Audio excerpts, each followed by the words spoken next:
रात का वक्त था। अंधेरा ऐसा गहरा था जैसे आसमान ने जमीन को अपनी चादर में लपेट लिया हो। सुल्तनत एक कहकशाओं के शाही बाग में मशालों की हल्की हल्की रोशनी थी और उस रोशनी में एक मंजर था जो देखने वाले का खून जमा दे। बीच में खड़ा था एक नौजवान, उम्र होगी कोई 20-22 साल, कुर्ता फटा हुआ, पांव नंगे, चेहरे पर खून का एक धब्बा, मगर आंखें ऐसी जैसे समुंदर की गहराई में कोई तूफान थमा हुआ हो। ना डर था उन आंखों में, ना घबराहट, बस एक अजीब सा सुकून। वो सुकून जो उन लोगों के चेहरों पर होता है जिनके पास कुछ खोने को बचा ही नहीं होता। उस नौजवान का नाम था अय्यान और उसके सामने खड़ी थी 3 शहजादियां। शहजादी माहिरा सबसे बड़ी, हाथ में तलवार, आंखें जल रही थीं गुस्से से, जैसे अगर कोई रोक ना ले तो अभी उसी लम्हे अय्यान का सर धड़ से अलग कर दे। वो चीखें मार रही थी, इसका सर कलम करो, और इसने शाही इज्जत पर हाथ उठाया है। शहजादी नूर दरमियानी, वो रो रही थी, लेकिन उसके आंसुओं में सिर्फ दुख नहीं था, कुछ और था। शर्म, गुनाह का एहसास, या शायद कुछ और जो अभी समझ नहीं आ रहा था। उसके हाथ कांप रहे थे और वो बार बार अय्यान की तरफ देखती थी, फिर नजर चुरा लेती थी। और फिर थी शहजादी हीरा, सबसे छोटी। वो खामोश थी, बिल्कुल खामोश, ना रो रही थी ना चीख रही थी, बस खड़ी थी। मगर उसकी दुपट्टे में कुछ था, कोई चीज जो वो अपने सीने से लगाए छुपाए खड़ी थी। और उसकी आंखों में एक अजीब सी बात थी, जैसे वो जानती थी कि सच क्या है मगर बोल नहीं सकती थी। जैसे उसके होंठों पर ताले लगे हों और चाबी किसी और के पास हो। चारों तरफ सिपाही थे, नेज़े चमक रहे थे, और थोड़ा दूर अपने सोने के तख्त पर बैठा था सुल्तान जब्बर। उसका चेहरा पत्थर जैसा था, ना गुस्सा, ना रहम, ना कोई जज्बात, बस सर्द, बिल्कुल सर्द। उसने अपनी भारी आवाज में कहा, फज्र की अजान से पहले इस फकीर को फांसी दी जाएगी। बस इतनी सी बात, जैसे किसी कीड़े मकोड़े को मारने का हुक्म दे रहा हो। कोई इंसान की जान की बात नहीं, एक फैसला, सर्द, खुश्क। अय्यान ने सुल्तान की तरफ देखा, उसके होंठों पर एक हल्की सी मुस्कुराहट आई।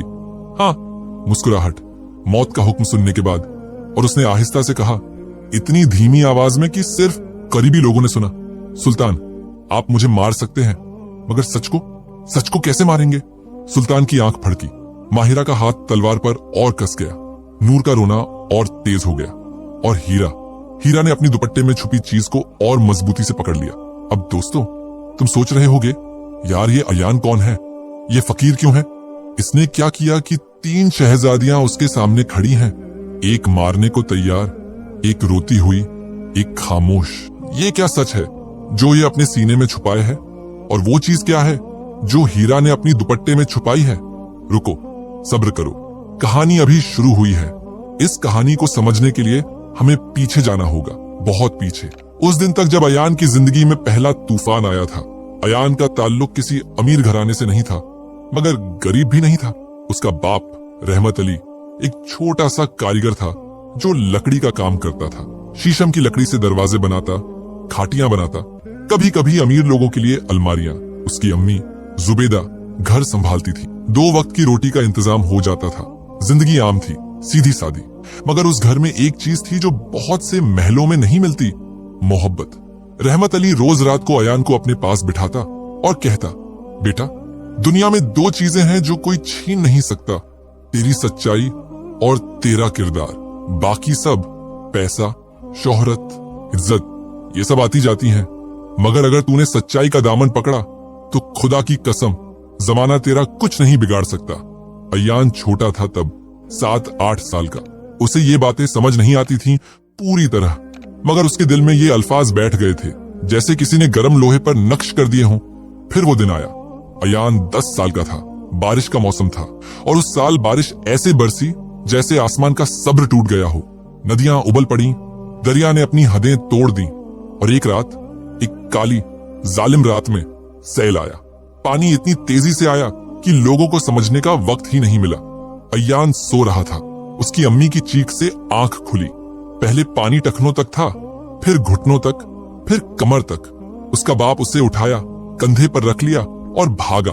अम्मी पीछे थी, अंधेरा था, पानी का शोर था और लोगों की चीख पुकार। रहमत अली ने अय्यान को एक दरख्त की ऊंची शाख पर बिठाया, खुद नीचे खड़ा रहा पानी में, और बोला, बेटा, पकड़ के रख, मत छोड़ना, मैं तेरी अम्मी को लेकर आता हूँ। वो गया, वापस नहीं आया, ना वो ना अम्मी।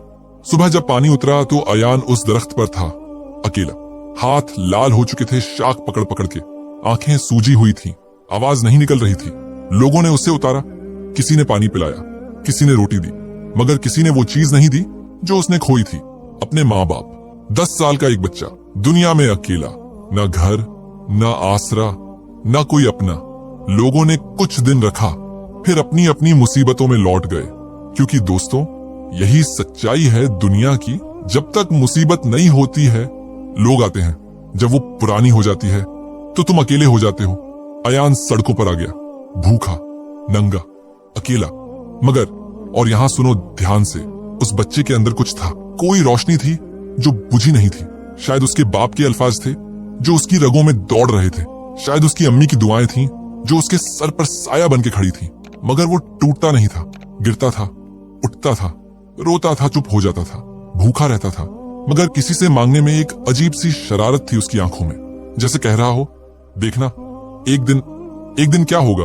ये उस वक्त अयान को भी नहीं पता था।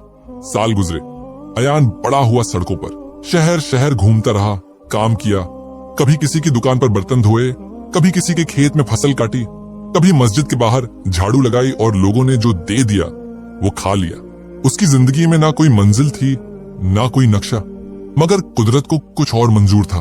जब अयान 17 साल का हुआ, उसकी मुलाकात हुई एक बुजुर्ग से। नाम था बाबा इरफान। वो एक दरगाह के पास रहते थे, छोटी सी झोपड़ी में। लोग कहते थे पागल हैं, कोई कहता था वली हैं। बाबा इरफान ना कुछ कहते थे, ना कुछ सुनते थे, बस मुस्कुराते थे। अयान एक रात भूखा उस दरगाह के बाहर बैठा था। बाबा इरफान बाहर आए, उसे देखा, कुछ नहीं बोला। अंदर गए, एक रोटी लाए और अयान के सामने रख दी। अयान ने रोटी उठाई, हाथ कांप रहे थे, एक टुकड़ा तोड़ा और सुनो ये ध्यान से, पहले बाबा इरफान की तरफ बढ़ाया। बाबा इरफान ने अयान की आंखों में देखा, बहुत देर तक देखा, फिर मुस्कुराए और बोले, तू भूखा है, फिर भी पहले दूसरे को दे रहा है। तेरा दिल साफ है बच्चे, रुक जा मेरे पास, कुछ सीखने को मिलेगा। और अयान रुक गया। 3 साल बाबा इरफान के पास। इन 3 सालों में अयान ने वो चीजें सीखी जो किसी मदरसे में नहीं, किसी किताब में नहीं मिलती। बाबा ने उसे इंसानी दिल पढ़ना सिखाया, लोगों की आंखों में देखना सिखाया, खामोशी में सुनना सिखाया, और सबसे बड़ी बात, अपने दर्द को दूसरों की शिफा बनाने का हुनर सिखाया। बाबा कहते थे, अयान, दुनिया में सबसे ताकतवर इंसान वो नहीं जिसके पास तलवार हो, सबसे ताकतवर वो है जिसके पास सब्र हो, और सबसे अमीर वो नहीं जिसके पास सोना हो, सबसे अमीर वो है जिसके पास सच्चाई हो। अयान ये बातें पीता गया जैसे सूखी जमीन बारिश का पानी। फिर एक दिन बाबा इरफान ने कहा, अब जा, तेरा वक्त आ गया है, दुनिया में जा, जो सीखा है वो बांट, और याद रख, तेरा इम्तिहान अभी बाकी है, बहुत बड़ा इम्तिहान। अयान ने बाबा के पांव छू, आंख से आंसू गिराया और चल दिया। मंजिल ही कोई नहीं थी, मगर रास्ता उसे ले गया सुल्तनत एक कहकशां की तरफ। वो सुल्तनत जहां 3 शहजादियां थीं, जहां सुल्तान जब्बर का राज था, जहां अयान की जिंदगी का सबसे बड़ा इम्तिहान होने वाला था। अयान चल रहा था, पांव नंगे, सर पर धूप, पीठ पर कुछ नहीं था सिवाय एक पुराने झोले के, जिसमें बाबा इरफान ने एक चीज रख दी थी, एक छोटी सी किताब, बहुत पुरानी, सफ़े पीले पड़ चुके थे। बाबा ने कहा था, जब दुनिया में कोई रास्ता नजर न आए, ये खोल लेना, जवाब मिल जाएगा। अयान ने अभी तक वो किताब नहीं खोली थी, शायद इसलिए कि अभी तक उसे रास्ता नजर आ रहा था, सीधा, साफ। मगर दोस्तों, जिंदगी कब सीधी चलती है? जिंदगी तो वो नागिनी है जो सीधी जाती दिखती है, मगर अंदर से बेल खाती रहती है। चलता रहा, गांव गुजरे, मैदान गुजरे, जंगल का एक टुकड़ा गुजरा, जहां रात को भेड़ियों की आवाजें आती और अयान दरख्त की जड़ में दुबक के सो जाता। भूख लगी तो जंगली फल खाए, प्यास लगी तो नदी का पानी पिया, किसी से कुछ नहीं मांगा। ये बाबा इरफान की तालीम थी, मांग उससे जो दे बिना मांगे, और इंसानों से सिर्फ मोहब्बत मांग। और फिर 7वें दिन उफक पर कुछ चमका, सुल्तनत एक कहकशां। दोस्तों, क्या बताऊं तुम्हें उस शहर का मंजर। जब अयान ने पहली बार उस शहर को देखा तो उसके पांव जहां थे वहीं रुक गए, मुंह खुला रह गया, आंखें फैली की फैली। ऊंचे ऊंचे पत्थर के दीवारों वाला शहर, दरवाजे इतने बड़े कि 10 हाथी एक साथ गुजर जाएं। बुर्जियां इतनी ऊंची कि लगता था बादलों से बातें कर रही हैं। और शहर के बीच में कसरे कहकशां, सुल्तान जफर का महल, सोने के गुंबद, चांदी की जालियां, नीलम और याकूत जड़े दरवाजे। ऐसा लगता था जैसे जमीन पर आसमान उतर आया हो। मगर दोस्तों, और ये बात याद रखना, जो चीज बाहर से चमकती है जरूरी नहीं कि अंदर से भी रोशनी हो। कभी कभी सोने का पानी चढ़ा होता है और अंदर जंग लगी होती है। अयान शहर के दरवाजे पर पहुंचा तो सिपाहियों ने रोका। कौन है तू? कहां से आया है? ये क्या काम है? अयान ने कहा, मुसाफिर हूं, भूखा हूं, शहर में आने की इजाजत चाहता हूं। सिपाही ने उसे सर से पांव तक देखा। फटा कुर्ता, नंगे पांव, धूल से अटा हुआ चेहरा। सिपाही हंसा, वो ताना भरी हंसी जो अमीर लोग गरीब के लिए रखते हैं, जैसे वो इंसान नहीं, तमाशा है। फकीर है तो दरगाह की तरफ जा, शहर में तेरी जरूरत नहीं। अयान ने कुछ नहीं कहा, मुड़ गया, दरगाह की तरफ चला गया। कोई शिकायत नहीं, कोई गुस्सा नहीं। ये अयान की खासियत थी दोस्तों। उसने कभी तकरार नहीं की उस चीज से जो उसके बस में नहीं थी। वो लड़ता था, मगर अपने नफ्स से, दुनिया से नहीं। शहर की पुरानी दरगाह काफी बड़ी थी। यहाँ गरीब लोग आते थे, भूखे, बीमार, लावारिस। लंगर लगता था रोज। अयान यहाँ आया तो देखा कि एक बूढ़ी औरत लंगर बना रही है अकेली। बर्तन भारी थे, लकड़ियां गीली थीं, चूल्हा नहीं जल रहा था और कोई मदद करने वाला नहीं था। अयान ने अपना झोला रखा, हाथ धोए और चुपचाप उस बूढ़ी औरत के पास पहुंच के लकड़ियां तोड़ने लगा। चूल्हा जलाया, बर्तन उठाए, पानी भरा। बूढ़ी औरत ने उसकी तरफ देखा, हैरान। कौन है तू बेटा? कोई नहीं अम्मी, बस एक मुसाफिर। मुसाफिर है तो बैठ के खा और चला जा, काम क्यों कर रहा है? अयान मुस्कुराया, अम्मी, बाबा ने सिखाया था, जो खाना खाओ पहले उसके लिए हाथ गंदे करो, मुफ्त का लुकमा हजम नहीं होता। बूढ़ी औरत खामोश हो गई, फिर उसकी आंखों में आंसू आए। कहने लगी, बेटा, काश मेरे अपने बेटे ऐसे होते। अयान ने कुछ नहीं कहा, बस काम करता रहा। उस दरगाह में रहते रहते अयान की छोटी सी शोहरत फैलने लगी। लोग कहने लगे, एक नौजवान फकीर आया है, बहुत शरीफ है, किसी से कुछ नहीं मांगता, काम करता है, जो भी बीमार आता है उसके पास बैठता है, उसकी बात सुनता है, कभी किसी के लिए दवा का इंतजाम करता है, कभी किसी को बस इतना कह देता है कि सब्र करो, रात के बाद सुबह आती है। और अजीब बात यह है कि लोग उसकी बात सुन के सच में बेहतर महसूस करते हैं। क्या था अयान में? मैं बताता हूँ। अयान में कोई करामात नहीं थी, कोई जादू नहीं था, उसमें बस एक चीज थी, वो सुनता था। हाँ, सुनता था। इस दुनिया में जहाँ हर कोई बोलना चाहता है, हर कोई सुनाना चाहता है अपना दर्द, अपनी कहानी, अयान वो शख्स था जो चुपचाप बैठता था और सुनता था, पूरी तवज्जो से, बिना टोके, बिना फैसला किए, बस सुनता था। और दोस्तों, ये दुनिया की सबसे बड़ी ताकत है, सुनना। जिस दिन तुम किसी को सच्ची तवज्जो से सुनोगे, उस दिन तुम्हें पता चलेगा कि लोग पैसों के भूखे नहीं होते, लोग इस बात के भूखे होते हैं कि कोई उन्हें समझे, कोई उन्हें महसूस करे, कोई कहे कि हाँ, तेरा दर्द सच्चा है। खैर, एक दिन कुछ ऐसा हुआ जो अयान की जिंदगी का रास्ता हमेशा के लिए मोड़ देने वाला था। दोपहर का वक्त था, दरगाह में लंगर चल रहा था, अयान रोटियां बना रहा था। अचानक बाहर से घोड़ों की टाप सुनी, बहुत तेज। लोग हड़बड़ाकर भागने लगे। सिपाही आए, शाही सिपाही। उनके पीछे एक बग्घी आई, सोने के कामों से सजी हुई, और उस बग्घी से उतरी शहजादी नूर। दोस्तों, नूर के बारे में क्या बताऊं? वो खूबसूरत थी, हाँ, बहुत खूबसूरत, मगर उसकी खूबसूरती में एक उदासी थी जो छुपाए नहीं छुप रही थी। जैसे कोई फूलों का गुलदस्ता हो, मगर अंदर एक मुरझाया हुआ फूल हो जो बाहर से दिखता नहीं मगर महक में फर्क आ जाए। नूर दरगाह में आई थी, क्यों? क्योंकि उसे नींद नहीं आती थी। हफ्ते हो गए थे, हकीम थक गए थे, दवाइयां काम नहीं कर रही थीं। किसी ने कहा था कि दरगाह में जाओ, दुआ मांगो, शायद आराम आए। सुल्तान की बेटी थी तो जब आई, सबने सर झुका लिया, जगह खाली कर दी। फर्श पर रेशमी चादर बिछाई गई, अगरबत्ती जलाई गई। नूर अंदर गई, दुआ मांगी, बाहर आई। बाहर आते वक्त उसकी नजर पड़ी अयान पर। वो गूंद रहा था आटा, चेहरे पर आटे की धूल थी, कपड़े मामूली थे, मगर वो गुनगुना रहा था एक धीमी सी धुन, बहुत प्यारी, बहुत उदास, ऐसी धुन जो सीधा दिल में उतरती है और किसी पुरानी याद को जगा देती है। नूर के पांव वहीं रुक गए। उसके साथ जो खास दासी थी, उसने कहा, शहजादी, और चले? नूर ने हाथ से इशारा किया। रुको। वो अयान की तरफ गई। सिपाहियों ने रोकना चाहा, मगर नूर ने घूर के देखा तो हट गए। ये धुन, ये क्या गा रहे हो? नूर ने पूछा। अयान ने सर उठाया, नूर को देखा।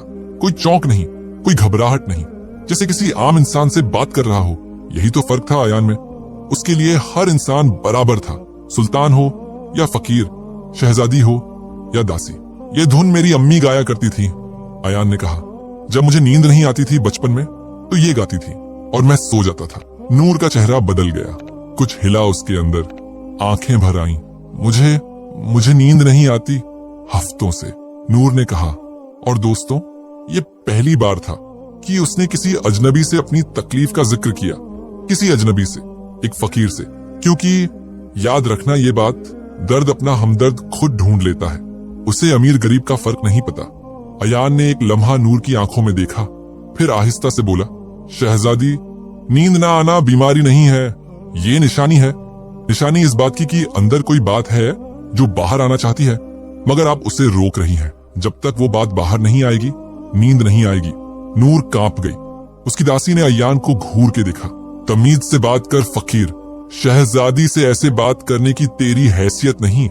मगर नूर ने दासी को चुप कराया और अयान की तरफ देखा, एक लंबी गहरी नजर से।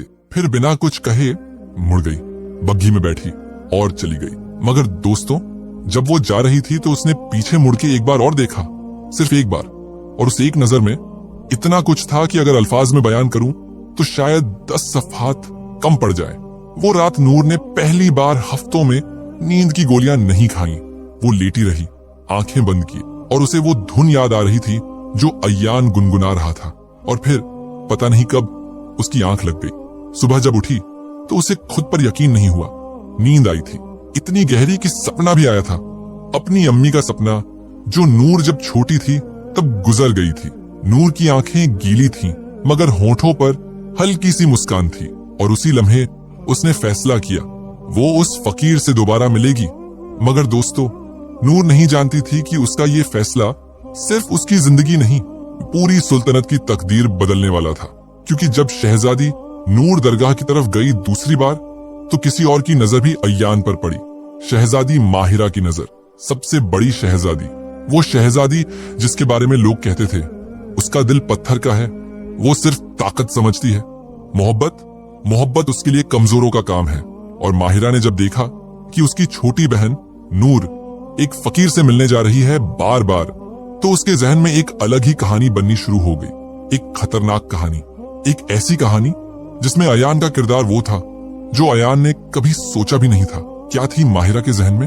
उसने क्या सोचा, उसने क्या किया? और वो तीसरी शहजादी हीरा, वो अब तक कहाँ थी? वो खामोश, चुप, डर सी रहने वाली हीरा, जिसके बारे में कोई बात ही नहीं करता था, उसका अयान से क्या ताल्लुक बैठने वाला था? नूर दरगाह जाने लगी बार बार। पहले हफ्ते में एक बार, फिर 2 बार, फिर 3 बार। हर बार कोई ना कोई बहाना, कभी दुआ मांगनी है, कभी सदका देना है, कभी लंगर में कुछ भिजवाना है। मगर असली वजह एक थी, अयान। नहीं दोस्तों, ये कोई फिल्मी मोहब्बत नहीं थी। ये वो चीज थी जो मोहब्बत से भी ज्यादा कीमती है और दुनिया में सबसे कम मिलती है, समझ। नूर को लगता था कि अयान उसे समझता है। वो बात जो नूर ने अपनी जिंदगी में किसी से नहीं कही थी, अपनी अम्मी की मौत का दर्द, अपने अब्बा की बेरुखी, अपनी बड़ी बहन माहिरा का जुल्म, अपनी छोटी बहन हीरा की खामोशी का बोझ, ये सब बातें नूर धीरे धीरे अयान को बताने लगी। और अयान सुनता था, बस सुनता था। कभी सलाह देता था, छोटी सी, सीधी सी। कभी बस इतना कहता, शहजादी आप अकेली नहीं हैं, दर्द हर इंसान का साथी है। फर्क बस इतना है कि कोई उसे छुपाता है, कोई उसे कबूल करता है। जो कबूल कर ले वो आजाद हो जाता है। नूर को ये अल्फाज ऐसे लगते जैसे कोई ठंडा पानी हो और उसका दिल जलता हुआ सहरा। मगर दोस्तों, दुनिया में कोई चीज छुपती नहीं, खास तौर पर शाही महलों में। वहां दीवारों के भी कान होते हैं और उन दीवारों ने माहिरा तक बात पहुंचा दी। अब माहिरा के बारे में बात करते हैं। सुनो ध्यान से, क्योंकि माहिरा को समझे बिना ये कहानी समझ नहीं आएगी। शहजादी माहिरा सुल्तान जफर की सबसे बड़ी बेटी, उम्र थी 25 साल। चेहरा हुस्न में नूर से कम नहीं था, मगर उसके चेहरे पर एक सख्ती थी, जैसे पत्थर पर किसी ने खूबसूरती का नक्शा बना दिया हो। मगर रूह डालना भूल गया हो। उसकी आंखें तेज थीं, बाज की तरह। जब वो किसी को देखती थी तो लगता था चीर के रख देगी। लोग डरते थे माहिरा से, सिपाही डरते थे, वजीर डरते थे, यहाँ तक के सुल्तान जफर भी कभी कभी माहिरा की राय को टाल नहीं पाता था, क्योंकि माहिरा में एक चीज थी जो सुल्तान में भी नहीं थी, बेबाक होना।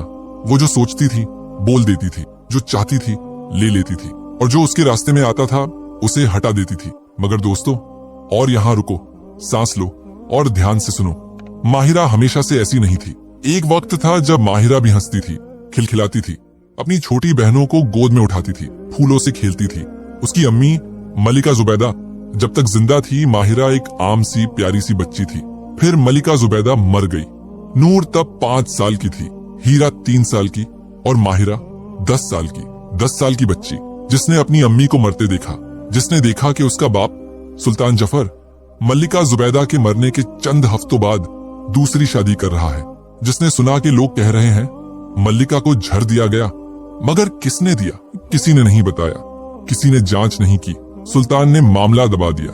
उस 10 साल की बच्ची ने उस दिन फैसला कर लिया, दुनिया में किसी पर भरोसा नहीं करना, किसी को करीब नहीं आने देना, ताकत हासिल करना, इतनी ताकत कि कोई तुम्हें तकलीफ ना दे सके कभी भी।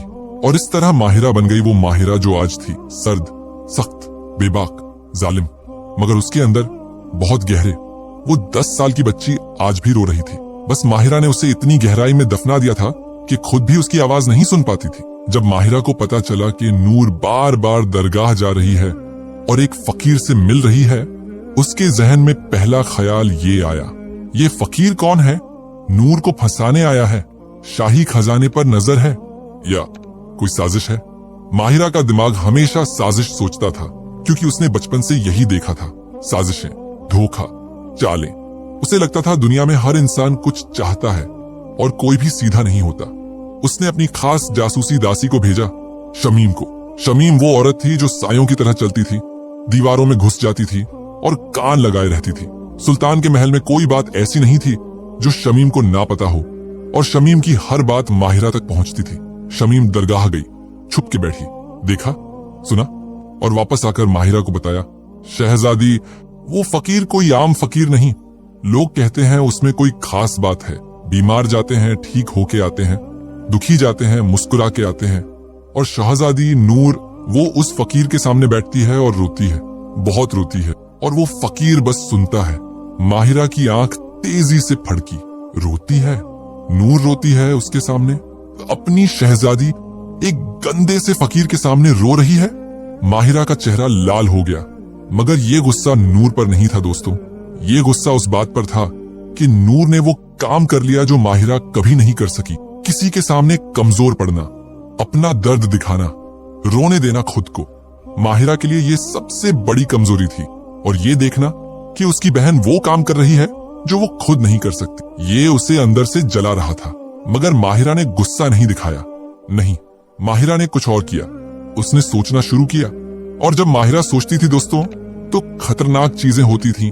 अब आती है हीरा की बात, वो तीसरी शहजादी जिसके बारे में अभी तक हमने ज्यादा बात नहीं की, जानबूझ के नहीं की, क्योंकि हीरा खुद भी ऐसी थी, खामोश, गुमशुदा, जैसे है ही नहीं। शहजादी हीरा, उम्र 18 साल, सबसे छोटी, चेहरा सीधा सादा, ना माहिरा जैसी तेज, ना नूर जैसी दिलकश। एक आम सा चेहरा जिसे देखे तो याद ना रहे, मगर उसकी आंखें, या अल्लाह उसकी आंखें, उनमें इतनी गहराई थी कि अगर कोई ध्यान से देखे तो डूब जाए, जैसे किसी खामोश समुंदर की सतह, ऊपर से साफ, नीचे अंधेरा। हीरा बात नहीं करती थी ज्यादा, बचपन से। लोग कहते थे शर्मीली है, कुछ कहते थे पागल है। सुल्तान जफर को हीरा से कोई मतलब नहीं था, उसके लिए माहिरा वारिस थी, नूर इज्जत थी, और हीरा तो बस थी। जैसे महल में कोई पुराना बर्तन हो, कोई फेंके भी नहीं, कोई इस्तेमाल भी ना करे। मगर दोस्तों, हीरा में एक राज था, एक ऐसा राज जो इस पूरी कहानी की बुनियाद है, और वो राज अभी नहीं बताऊंगा, अभी नहीं, वक्त आएगा, सब्र करो। बस इतना जान लो कि हीरा खामोश जरूर थी, मगर बेबस नहीं थी। उस खामोशी के पीछे एक तूफान छुपा था। हीरा को अयान के बारे में पता चला, मगर माहिरा या नूर से नहीं। उसे पता चला महल की उस बूढ़ी मालिकन से जो रोज फूल लाती थी, मालिगन ने बात की, दरगाह में एक नौजवान आया है, बहुत अजीब है, बात करे तो लगता है कोई बुजुर्ग बोल रहा है, मगर चेहरा बिल्कुल बच्चे जैसा। लोग कहते हैं दिल का हकीम है, बदन का नहीं। हीरा ने कुछ नहीं कहा, मगर उस रात जब सारा महल सो रहा था, वो चुप के निकली, अकेली। पहली बार जिंदगी में महल से बाहर। अंधेरा था, गलियां सुनसान थी, दिल धड़क रहा था, मगर पांव नहीं रुके।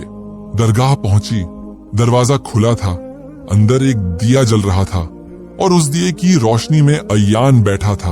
वो छोटी सी किताब पढ़ रहा था जो बाबा इरफान ने दी थी। हीरा दरवाजे पर खड़ी रही काफी देर, एक कदम अंदर, एक कदम बाहर, जैसे कोई लकीर हो जो पार करनी हो मगर हिम्मत ना हो। फिर अयान ने सर उठाया, देखा एक लड़की, सादा लिबास में, मगर हाथ मेहंदी लगे, उंगलियों में एक अंगूठी चमक रही थी जो शाही घराने की निशानी थी। अयान समझ गया ये महल से है। अंदर आओ, अयान ने कहा आहिस्ता से, जैसे किसी डरे हुए परिंदे को बुला रहे हो। हीरा अंदर आई, बैठी, कुछ नहीं बोली। अयान ने भी कुछ नहीं कहा। दोस्तों, वो पूरी रात हम वो दोनों वहां बैठे रहे, खामोश। एक लफ्ज नहीं बोला किसी ने। दिए की लौ हल्की हल्की कांप रही थी, बाहर रात के कीड़े बोल रहे थे और दो इंसान, एक फकीर और एक शहजादी, खामोशी में बैठे थे। और उस खामोशी में, सुनो ये बात गौर से, उन दोनों ने इतनी बात कर ली जितनी 1000 अल्फाज में नहीं होती। क्योंकि कभी कभी, बस कभी कभी, दो दर्द जब एक दूसरे के सामने बैठ जाते हैं तो उन्हें अल्फाज की जरूरत नहीं होती। वो एक दूसरे को महसूस कर लेते हैं, जैसे दो जख्म पास पास अपनी अपनी तकलीफ बांट लेते हैं बिना बोले। फज्र से पहले हीरा उठ गई, जाने लगी, दरवाजे पर रुकी, पीछे मुड़ी और पहली बार उसके होंठों पर एक हल्का सा, बहुत हल्का सा मुस्कान आई, इतनी धीमी कि अगर ध्यान से ना देखो तो नजर ना आए। अयान ने वो मुस्कान देखी और उसके दिल में कुछ हिला, कुछ जो बरसों से सोया हुआ था, कुछ जो बाबा इरफान के पास रहते हुए भी नहीं जागा था। एक एहसास, अजीब सा, गर्म सा, दर्द भरी मगर मीठी सी, जैसे बर्फ पिघल रही हो और नीचे से जमीन दिख रही हो। हीरा चली गई, अयान अकेला रह गया। उसने दिए की तरफ देखा, फिर उस छोटी सी किताब की तरफ देखा जिस पर बाबा इरफान के हाथ से लिखा था, सच हमेशा सामने आता है मगर पहले इम्तिहान लेता है। अयान को नहीं पता था कि उसका इम्तिहान अब शुरू होने वाला है। वो इम्तिहान जिसमें उसकी जान, उसका किरदार, उसका सब कुछ दांव पर लगेगा। क्योंकि दोस्तों, उसी हफ्ते कुछ ऐसा हुआ जिसने सब उलट पलट कर दिया। सुल्तान जफर के महल में चोरी हो गई और जो चीज चोरी हुई वो कोई मामूली चीज नहीं थी। वो था मल्लिका जुबैदा का हार, वो हार जो सुल्तान की पहली बेगम का था, नीलम और हीरो का हार, इतना कीमती कि पूरा शहर बिक जाए तब भी उसकी कीमत पूरी ना हो, और इतना अहम कि सुनो, सुल्तान ने उसे महफूज रखा था एक खास कमरे में, ताले में बंद, जहां सिर्फ 2 लोगों की रसाई थी, सुल्तान की खुद की और शहजादी माहिरा की। हार गायब हुआ और एक ही रात में पूरे शहर में शोर मच गया। फकीर ने चुराया, दरगाह वाले फकीर ने शाही हार चुराया। सिपाही आए थे फज्र की अजान से पहले। दरगाह का दरवाजा तोड़ने की जरूरत नहीं पड़ी, खुला था। अयान अंदर था, नमाज पढ़ रहा था, सजदे में था, जब सिपाहियों की भारी बूटों की आवाज आई। उसने सर नहीं उठाया, सजदा पूरा किया, सलाम फेरा, फिर उठा। सामने 5 सिपाही थे, हाथों में जंजीरें, आंखों में वो तकब्बुर जो शाही नौकर अपने मालिक से उधार ले लेते हैं। खुद की तो कोई औकात नहीं होती, मगर जिसका नाम लेके आए होते हैं उसकी ताकत उन्हें नशे की तरह छड़ी होती है। फकीर, तू गिरफ्तार है, सुल्तान का हुक्म है। अयान ने देखा, खामोश रहा एक लम्हा, फिर पूछा, सीधी सी बात, बिना डर के, जुर्म क्या है मेरा? शाही हार चोरी किया है तूने, मल्लिका जुबैदा का हार, चुपचाप चल वरना यहीं हाथ काट दिए जाएंगे। अयान की आंखों में कुछ चमका, मगर वो गुस्सा नहीं था, वो हैरत थी। सच पूछो तो हल्की सी हंसी भी थी, वो हंसी जो इंसान को तब आती है जब दुनिया इतना बड़ा इल्जाम लगाए कि यकीन ही ना हो। उसने हाथ आगे कर दिए, जंजीरें पड़ गई और वो चल दिया सिपाहियों के साथ। दरगाह की बूढ़ी औरत दरवाजे पर खड़ी थी, रो रही थी, बोल रही थी, ये गुनहगार नहीं है, मैं जानती हूँ ये बच्चा किसी का कुछ नहीं चुरा सकता, मगर कौन सुनता है बूढ़ियों की फरियाद। सिपाहियों ने धक्का दिया और अयान को ले गए। शहर की गलियों से गुजरा अयान, हाथ में जंजीरें, पांव नंगे। लोग देखने आए, कुछ ने थूका, कुछ ने गालियां दी, कुछ बच्चे पत्थर मारने लगे। एक औरत बोली, देखो फकीर बन के आया था और चोर निकला। अयान ने एक बार भी सर नहीं झुकाया, एक बार भी अपनी सफाई नहीं दी, एक बार भी चिल्लाया नहीं कि मैं बेगुनाह हूं, क्योंकि अयान जानता था एक बात जो बहुत कम लोग जानते हैं। जब भीड़ ने फैसला कर लिया हो कि तुम गुनहगार हो तो अल्फाज बेकार हैं। उस वक्त बस एक चीज काम आती है, वक्त। सच को वक्त देना पड़ता है और सच का अपना एक वक्त होता है। वो कभी जल्दी नहीं आता, मगर आता जरूर है। महल पहुंचा, दरबार में ले जाया गया। सुल्तान जफर तख्त पर था और उसके दाएं तरफ शहजादी माहिरा खड़ी थी, सीधी, सर ऊंचा, चेहरा लाल, और उसकी आंखों में अगर कोई गौर से देखता एक अजीब सी चमक थी। वो चमक जो शिकारी की आंखों में होती है जब शिकार फंस के फड़फड़ाता है। बाएं तरफ नूर थी, बैठी थी, सर झुका हुआ, हाथ गोद में, कांप रही थी। उसकी आंखें सूजी हुई थीं। पता चल रहा था कि बहुत रोई है, मगर अब खामोश थी। वो खामोशी जो रोने के बाद आती है जब आंसू खत्म हो जाए मगर दर्द बाकी हो। हीरा कहीं नजर नहीं आ रही थी। सुल्तान ने अयान को देखा, सर से पांव तक, फिर बोला आहिस्ता, मगर हर लफ्ज में वजन था जैसे पत्थर गिर रहे हों, तुझ पर इल्जाम है कि तूने मल्लिका जुबैदा का हार चुराया, क्या कहना है? अयान ने सुल्तान की आंखों में देखा, सीधा, बिना झिझक। मैंने नहीं चुराया सुल्तान, बस 2 लफ्ज, कोई लंबी सफाई नहीं, कोई हाथ पांव नहीं, कोई गिड़गिड़ाहट नहीं। माहिरा आगे बढ़ी, बोली, और उसकी आवाज में जहर घुला हुआ था, सुल्तान, इस फकीर की बात का क्या भरोसा? ये आया कहां से है किसी को नहीं पता। इसका कोई ठिकाना नहीं, कोई पहचान नहीं। दरगाह में बैठा रहता है और हमारी शहजादी नूर इससे मिलने जाती है। ये आदमी साजिशी है। इसने नूर का भरोसा जीता और शाही महलों में घुसने का रास्ता बनाया और हार चुराया। नूर का सर और झुक गया, उसके होंठ कांपे।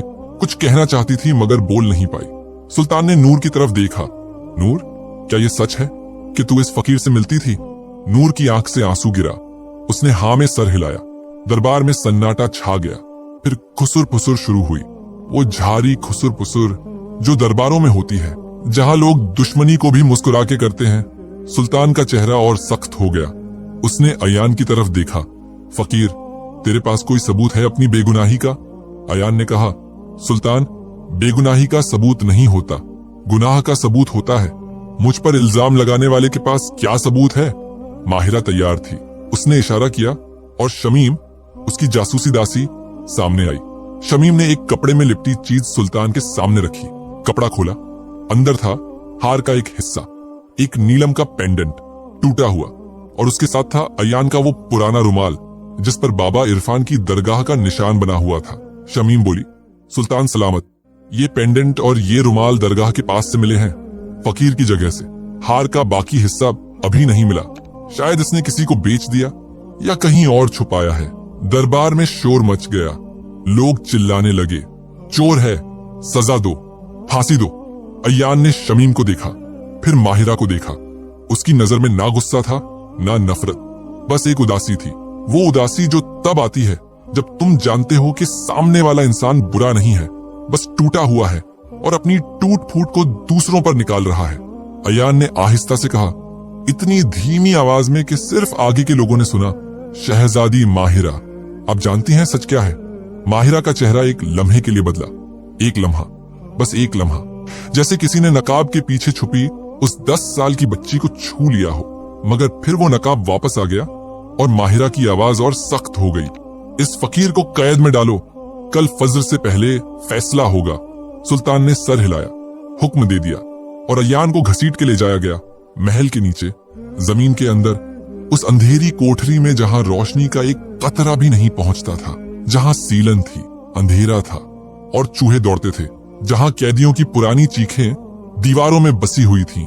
अयान उस कोठरी में बैठा, जंजीरें हाथों में थीं, जख्म थे, सिपाहियों ने रास्ते में मारा था, होंठ फटे हुए थे, मगर उसकी आंखें, दोस्तों, उसकी आंखें अंधेरी कोठरी में भी चमक रही थीं। उसने दीवार से पीठ लगाई, सांस ली और अपने बाप को याद किया, बेटा, जब दुनिया में 2 चीजें हैं जो कोई छीन नहीं सकता, तेरी सच्चाई और तेरा किरदार। अयान ने आंखें बंद की और आहिस्ता से, बहुत आहिस्ता से वही धुन गुनगुनाने लगा जो उसकी अम्मी गाती थी, वो धुन जो नूर को सुनाई दी थी दरगाह में। वो धुन जो शायद उसकी अम्मी ने उसे इसीलिए सिखाई थी कि मुश्किल वक्त में उसका सहारा बने। अंधेरी कोठरी में वो धुन गूंजी, धीमी धीमी, उदास मगर उम्मीद भरी। रात गुजर रही थी। अयान को नहीं पता था कि ऊपर महल में तीनों शहजादियों की दुनिया उलट चुकी थी। माहिरा अपने कमरे में थी, अकेली। उसने दरवाजा बंद कर रखा था, सामने शीशे में अपना चेहरा देख रही थी और कोई नहीं जानता ये बात। उसकी आंख से एक आंसू गिरा था, एक, सिर्फ एक। उसने जल्दी से पहुंच दिया जैसे किसी ने देख लिया हो, मगर उस एक आंसू में वो सब था जो माहिरा ने बरसों से दबा रखा था। वो जानती थी हार उसने नहीं चुराया था, मगर वो ये भी जानती थी कि उसने सबूत बनवाए थे अयान के खिलाफ। शमीम ने उसके हुक्म पर वो पेंडेंट और रुमाल रखा था दरगाह के पास। ये सब माहिरा की चाल थी, क्योंकि वो चाहती थी अयान दूर हो जाए, नूर से दूर, महल से दूर, उस दुनिया से दूर जो माहिरा की थी और जिसमें किसी फकीर की जगह नहीं थी। मगर अब जब अयान के चेहरे पर उसने वो सुकून देखा था, वो मुस्कान देखी थी मौत का सामना करते हुए, माहिरा के अंदर कुछ हिलने लगा था, कुछ जो बरसों से सोया था, कुछ जो उस 10 साल की बच्ची का था जब उसने अपनी अम्मी की कब्र पर खड़ी होके खुद से वादा किया था कि मैं कभी कमजोर नहीं पड़ूंगी। मगर आज पहली बार माहिरा को लगा कि शायद कमजोर पड़ना कमजोरी नहीं है, शायद सच्चाई का सामना करना ज्यादा ताकत मांगता है झूठे नकाबों से। मगर ये ख्याल आया और गया। माहिरा ने सर झटका, शीशे से नजर हटाई और खुद से कहा, नहीं, जो हो रहा है ठीक हो रहा है। ये फकीर खतरनाक है, इसको दूर होना जरूरी है। दूसरी तरफ नूर अपने कमरे में थी, रो रो के थक चुकी थी। उसकी दासी उसके पास बैठी थी, सर सहला रही थी। नूर बोल रही थी टूट के, मैंने उसे बुलाया था दरगाह में, मेरी वजह से वो परेशानी में है, मेरी वजह से उसे फांसी होगी। मैं क्या करूं? दासी ने कहा, शहजादी, आप सुल्तान से बात कीजिए, कह दीजिए कि फकीर बेगुनाह है। नूर ने सर हिलाया, अब्बा नहीं सुनेंगे, अब्बा ने कभी मेरी नहीं सुनी। उनके लिए मैं वही हूं जो अम्मी थी, एक कमजोर औरत जिसे चुप रहना चाहिए। नूर उस रात सो नहीं सकी, करवटें बदलती रही और उसके जहन में अयान की वो बात गूंज रही थी, अंदर कोई बात है जो बाहर आना चाहती है, मगर आप उसे रोक रही हैं। हाँ, नूर के अंदर एक बात थी, एक बड़ी बात, एक ऐसी बात जिसके बारे में उसने कभी किसी को नहीं बताया था। अपनी अम्मी की मौत का सच, वो सच जो नूर ने बचपन में अपनी आंखों से देखा था मगर समझ नहीं पाई थी। और जब समझ आई तब तक इतना वक्त गुजर चुका था कि बोलने का मौका ही नहीं रहा। और हीरा महल में नहीं थी। वो उस वक्त आधी रात को शहर की अंधेरी गलियों में थी, अकेली, अपनी दुपट्टे में कुछ दबाए तेज तेज चल रही थी। उसका चेहरा सर्द था मगर आंखों में एक आग थी, वो आग जो खामोश लोगों में होती है। दुनिया सोचती है कि जो चुप है वो कमजोर है, मगर दोस्तों, अक्सर वो खामोश इंसान सबसे खतरनाक होता है। खतरनाक इसलिए नहीं कि वो किसी को नुकसान पहुंचाए, खतरनाक इसलिए कि जब वो बोलेगा तो जमीन हिल जाएगी।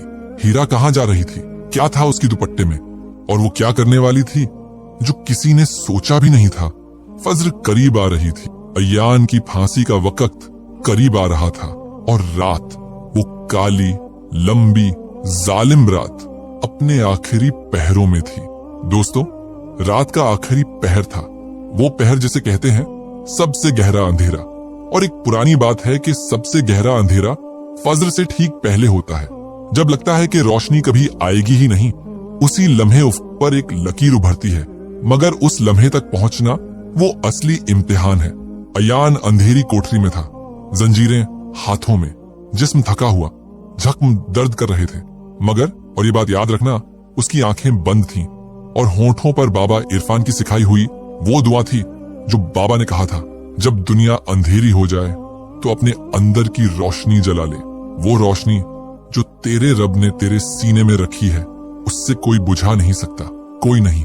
अयान दुआ में था, ना डर था ना फरियाद, बस एक सच्चा इंसान अपने रब के सामने, सीधा, साफ, बेनकाब। उसी वक्त महल में वो हो रहा था जो किसी ने सोचा नहीं था। हीरा लौट आई थी शहर की अंधेरी गलियों से, मगर वो सीधा अपने कमरे में नहीं गई, वो गई सुल्तान जफर के कमरे के दरवाजे पर। पहरेदार ने रोका, शहजादी, सुल्तान सो रहे हैं।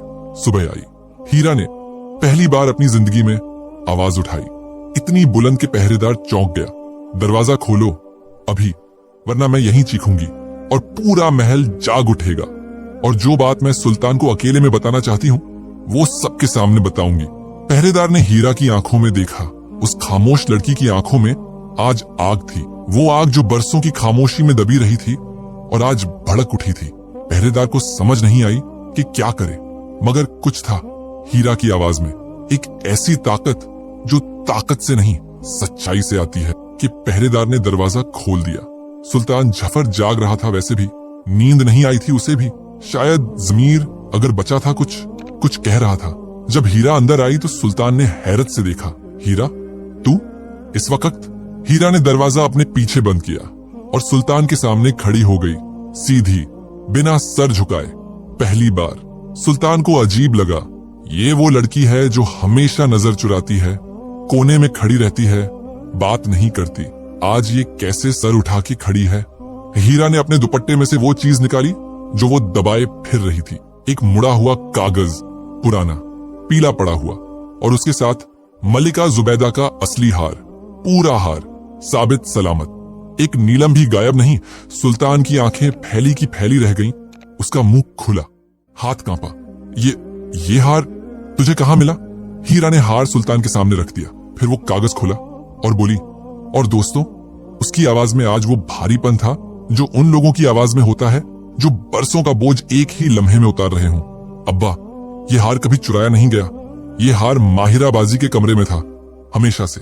उन्होंने खुद छुपाया और इल्जाम उस फकीर पर लगवाया। ये पेंडेंट जो दरबार में दिखाया गया वो टूटा हुआ है, क्योंकि ये असली हार का हिस्सा है ही नहीं, ये नकली है।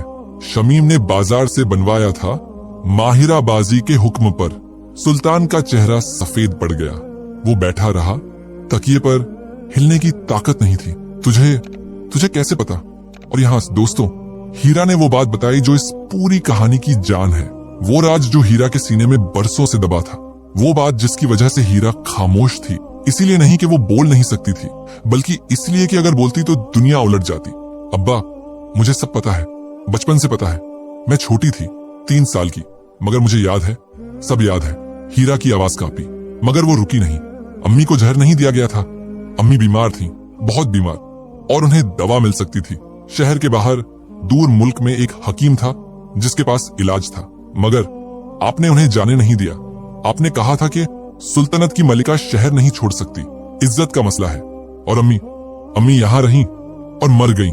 कमरे में सन्नाटा छा गया, ऐसा सन्नाटा जैसे हवा भी रुक गई हो। सुल्तान जफर का चेहरा, वो सख्त पत्थर जैसा चेहरा, दरक पड़ा, जैसे जमीन में दरार आ जाए। उसकी आंख भरी, मगर आंसू नहीं गिरा, क्योंकि सुल्तान को आंसू गिरना नहीं आता था, उसने कभी सीखा ही नहीं था। हीरा आगे बोली, माहिरा बाजी को ये बात पता चल गई थी 10 साल की उम्र में। उन्होंने सुना था आपको वजीर से बात करते हुए, तब से वो बदल गईं। और आज उन्होंने एक बेगुनाह इंसान को मरने के लिए भेजा है, सिर्फ इसलिए कि वो नूरबाजी के करीब आ रहा था, सिर्फ इसलिए कि माहिरा बाजी को डर है कि अगर कोई इस घराने के करीब आया तो सच जान लेगा। वो सच जो आपने दफनाया है अब्बा, वो सच जो माहिरा बाजी ने अपने गुस्से में छुपाया है, और वो सच जो मैं आज बोल रही हूँ। हीरा की आंखों से आंसू बह रहे थे, मगर आवाज मजबूत थी। अब्बा, वो फकीर बेगुनाह है, उसका कोई कसूर नहीं, उसका कसूर बस इतना है कि वो सच्चा है, और सच्चे लोग इस महल में बर्दाश्त नहीं किए जाते। सुल्तान जफर ने हीरा को देखा, देर तक देखा। उसकी वो छोटी बेटी जिसे उसने कभी गोद में नहीं उठाया, कभी प्यार से सर पर हाथ नहीं रखा, वह कभी पूछा नहीं कि कैसी है, वो आज उसके सामने खड़ी थी और उसे आईना दिखा रही थी। वो आईना जो सुल्तान ने बरसों पहले तोड़ दिया था। सुल्तान का हाथ कांपा, उसने मुंह खोला, कुछ कहना चाहा, मगर आवाज नहीं निकली, हल्का खुश्क था। हीरा ने वो मुड़ा हुआ कागज सुल्तान के हाथ में रख दिया। ये खत अम्मी का है, मरने से पहले लिखा था, मुझे मिला था अम्मी के संदूक में जब मैं 12 साल की थी, तब से मेरे पास है, पढ़ ले। सुल्तान ने कांपते हाथों से वो खत खोला। मल्लिका जुबैदा की लिखावट, वही जानी पहचानी लिखावट जो एक जमाने में मोहब्बत के पैगाम लिखती थी और आज कब्र से बोल रही थी। खत में लिखा था, जफर, मैं जा रही हूँ, तुम रोक सकते थे मगर नहीं रोका, कोई बात नहीं, मैं तुमसे नाराज नहीं हूँ, कभी नहीं थी, मगर एक बात कहूंगी, मेरी बेटियों का ख्याल रखना, माहिरा को मोहब्बत देना उसे बहुत जरूरत है। नूर को सुनना उसे सिर्फ इतना चाहिए कि वो कोई सुने। और हीरा, मेरी हीरा, वो सबसे मजबूत है इन तीनों में। उसे कुछ नहीं कहना, वो खुद अपना रास्ता ढूंढ लेगी। बस उसकी खामोशी को कमजोरी मत समझना, उसकी खामोशी में मेरी पूरी ताकत है। सुल्तान का हाथ गिरा, खत जमीन पर गिरा और सुल्तान जफर, सुल्तनत एक कहकशां का बादशाह जिसके सामने हजारों सर झुकते थे, अपनी छोटी बेटी के सामने टूट गया। उसकी आंखों से बरसों बाद आंसू गिरा, एक नहीं बहुत सारे, जैसे कोई बांध टूटा हो, जैसे बरसों की रोकी हुई बारिश एक साथ बरस पड़ी हो। हीरा, सुल्तान की आवाज फटी हुई थी, मुझे माफ। हीरा ने आगे बढ़ के अपने बाप का हाथ पकड़ा अपने दोनों हाथों में और बोली, और दोस्तों, उस आवाज में इतनी मोहब्बत थी कि दुश्मन भी पिघल जाए। अब्बा, माफी तो आपको मुझसे नहीं, उस फकीर से मांगनी चाहिए, और माहिरा बाजी से भी। इसलिए नहीं कि उन्होंने गलत किया, बल्कि इसलिए कि आपने उन्हें वो मोहब्बत नहीं दी जिसकी उन्हें जरूरत थी। माहिरा बाजी बुरी नहीं है अब्बा, वो टूटी हुई है, और टूटा हुआ इंसान दूसरों को तोड़ता है क्योंकि उसे और कुछ आता ही नहीं। सुल्तान खामोश रह गया, एक लंबी भारी खामोशी। फिर उसने सर उठाया, आंखें पोंछी और बोला, वो आवाज जिसमें अब तकब्बुर नहीं था, अब सुल्तान की गूंज नहीं थी, अब बस एक बाप की थकी हुई, टूटी हुई सच्ची आवाज थी। पहरेदार को भेजो, फज्र की अजान से पहले उस फकीर को दरबार में लाओ, और माहिरा को भी बुलाओ। फज्र करीब थी, आसमान का रंग बदल रहा था, काले से गहरे नीले में, गहरे नीले से हल्के सुरमई में, और उसी तरह सुल्तनत एक कहकशां के अंधेरों में भी कुछ बदल रहा था। कुछ जो बरसों से जमा हुआ था, झूठों की तह, दर्द की धूल, तो चुप्पी की काली चादर, वो सब हिल रही थी। अयान को कोठरी से निकाला गया, जंजीरें अभी भी थीं, जख्म अभी भी थे, मगर जब वो दरबार में लाया गया और उसने देखा कि सुल्तान की आंखें सूजी हुई हैं, हीरा सुल्तान के पास खड़ी है और माहिरा को भी बुलाया जा रहा है, तो अयान समझ गया। उसकी आंखों में आंसू आए पहली बार, मगर ये आंसू दर्द के नहीं थे, ये आंसू उस इंसान के थे जिसने सच्चाई पर भरोसा रखा था, और सच्चाई ने उसे धोखा नहीं दिया था। दरबार भर रहा था, वजीर आ रहे थे, सिपाही खड़े हो रहे थे, मशालें जल रही थीं, और बाहर मुअज्जिन की आवाज गूंजी, फज्र की अजान, अल्लाहू अकबर। उस आवाज के साथ शहजादी माहिरा दरबार में दाखिल हुई। माहिरा दरबार में दाखिल हुई तो उसके कदमों की आवाज पूरे दरबार में गूंजी, थक थक थक। सर ऊंचा था जैसे हमेशा, चेहरा सख्त था जैसे हमेशा, मगर, और ये बात सिर्फ वो जानती थी, उसके दिल की धड़कन इतनी तेज थी कि लगता था छाती फाड़ के बाहर आ जाएगी। उसने दरबार का मंजर देखा, सुल्तान तख्त पर, मगर आज तख्त पर बैठने वाला वो सर्द पत्थर जैसा सुल्तान नहीं था। आज उसकी आंखें सूजी हुई थीं, चेहरा बुझा हुआ था। पास में हीरा खड़ी थी, सीधी, मजबूत, खामोश, और सामने जंजीरों में जकड़ा अयान। माहिरा की नजर हीरा पर पड़ी, फिर सुल्तान पर, फिर अयान पर, और उसी लम्हे, उसी एक लम्हे में माहिरा समझ गई, सब कुछ समझ गई। हीरा ने बता दिया है, सच बाहर आ गया है, खेल खत्म हो गया है।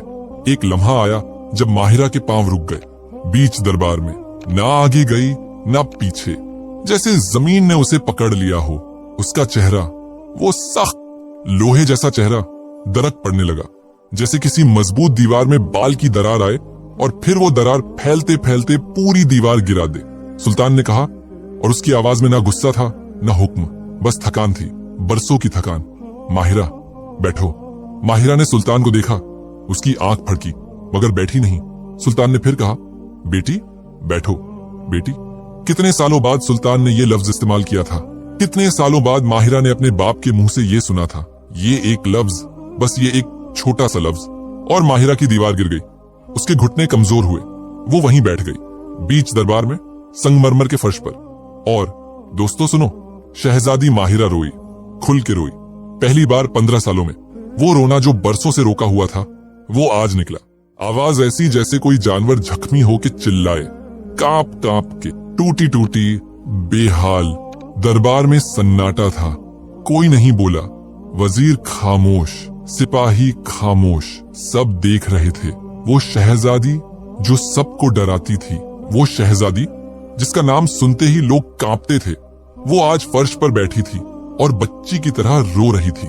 माहिरा रोते रोते बोली और हर लफ्ज टूट के निकल रहा था जैसे कांटों में से रास्ता बना रहा हो। मैं बुरी हूं अब्बा, मैं जानती हूं। मैंने उस फकीर पर झूठा इल्जाम लगाया, मैंने सबूत बनवाए, मैंने ये सब किया क्योंकि। वो रुकी, सांस ली, फिर बोली, और ये अल्फाज उसके दिल की उस गहराई से आए जहां 15 साल से कोई नहीं गया था। क्योंकि मुझे डर लगता है हर वक्त, हर पल। मुझे डर लगता है कि अगर कोई करीब आया तो चला जाएगा, जैसे अम्मी चली गई।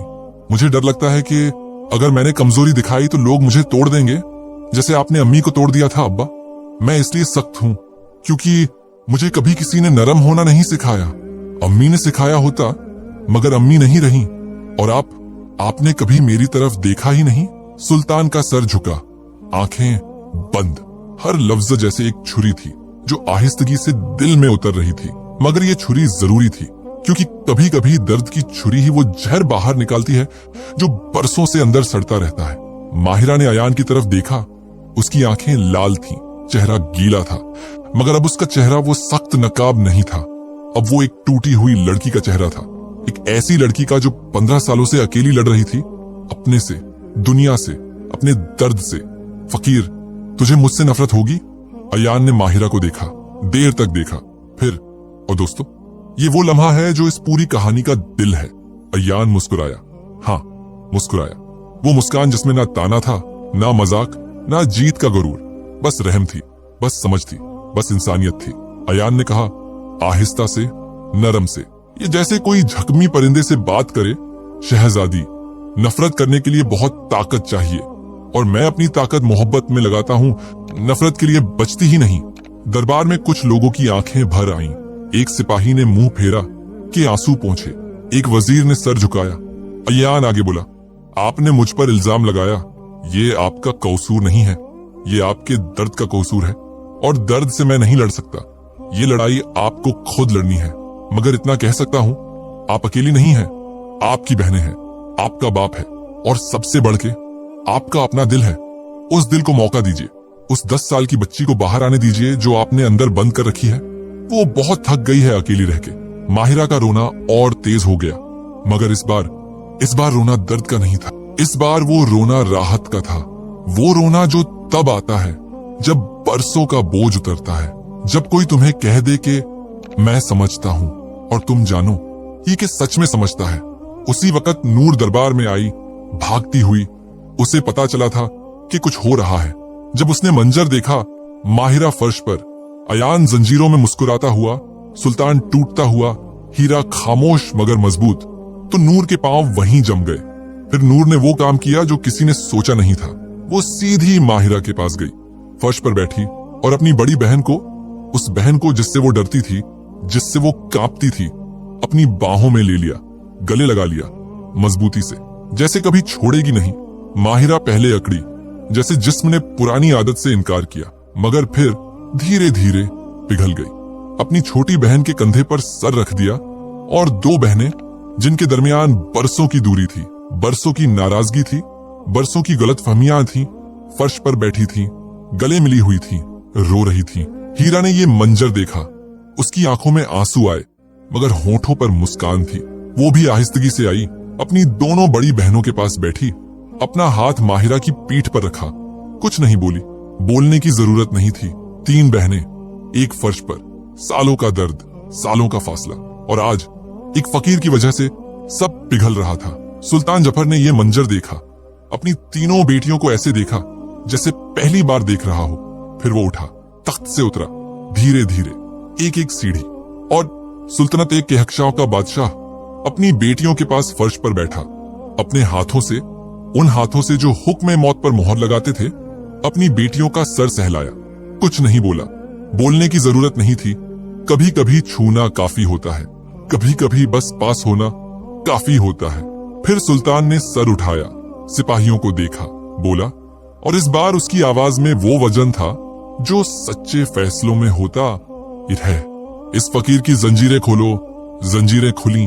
अयान ने अपने हाथों को देखा, कलाइयों पर जंजीरों के निशान थे, लाल गहरे।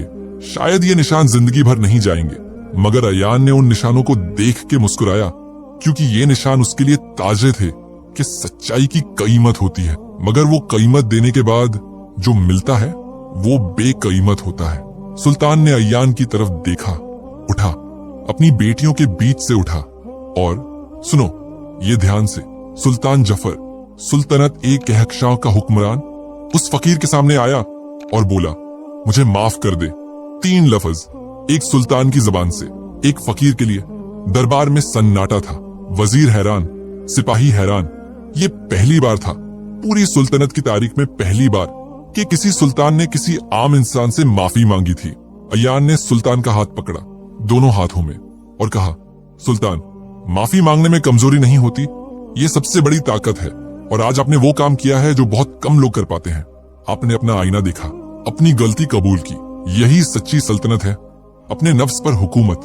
दोस्तों, उस सुबह सुल्तनत ए कहकशां में सूरज थोड़ा अलग निकला, थोड़ा ज्यादा रोशन, थोड़ा ज्यादा गर्म। अयान को रिहा किया गया, मगर उसे इज्जत दी गई। सुल्तान ने कहा कि दरगाह में एक शिफा खाना बनाया जाएगा जहां गरीब लोगों का इलाज होगा और अयान उसका निगहबान होगा।